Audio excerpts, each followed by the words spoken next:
Et yo les gars, c'est Arthur de chez Webot. On se retrouve aujourd'hui pour une toute nouvelle vidéo tuto.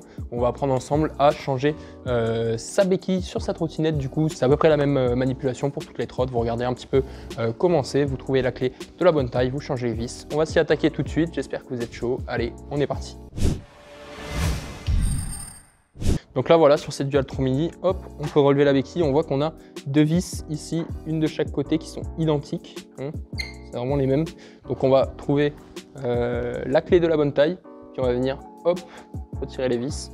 Il se peut qu'il y ait un peu de frein filet d'origine sur les vis, donc on n'hésite pas à y passer un petit coup de sèche-cheveux ou quoi pour faire fondre le frein filet et avoir moins de mal à retirer les vis pour ne pas abîmer le filetage. Donc voilà, hop, on retire les deux vis.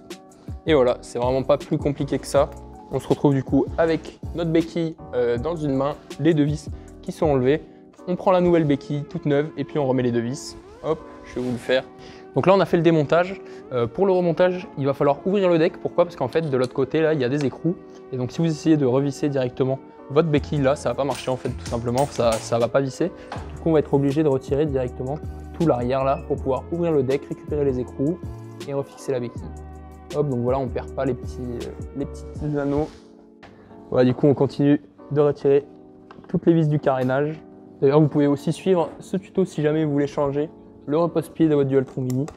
Hop, et voilà, une fois qu'on a retiré toutes les vis du carénage, on peut venir déplier la trotte comme ça.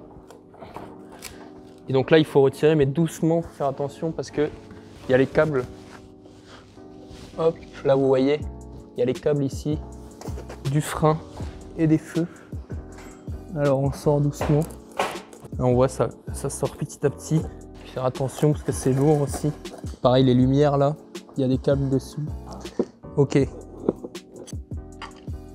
Donc là, ce qu'on fait en fait, c'est qu'à l'intérieur, il y a une plaque derrière avec le filetage qui coulisse en fait, qui n'est pas fixe. C'est pour ça qu'on a démonté pour pouvoir la remettre à niveau. Et donc ensuite, on met une vis pour que la plaque ne bouge plus derrière. Et on monte la première vis de la béquille. Une fois que la première vis sera montée, hop, voilà, on va démonter la deuxième pour pouvoir la mettre sans que la plaque bouge de l'autre côté. Sinon, voilà, faut garder l'arrière ouvert, etc. C'est un peu embêtant.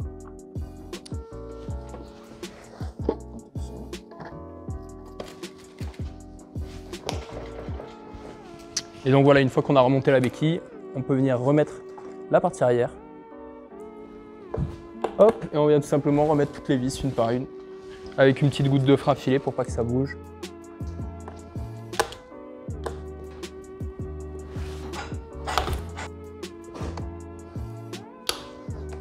Et voilà les gars, c'est tout pour cette petite vidéo où on apprend à changer la béquille de sa trottinette. Si elle vous a plu, n'hésitez pas à cliquer sur le bouton s'abonner, la petite cloche pour être averti lorsqu'on sort de nouvelles vidéos, à lâcher un petit commentaire, etc. Moi je vous dis à la prochaine pour une prochaine vidéo. C'était Arthur, allez peace.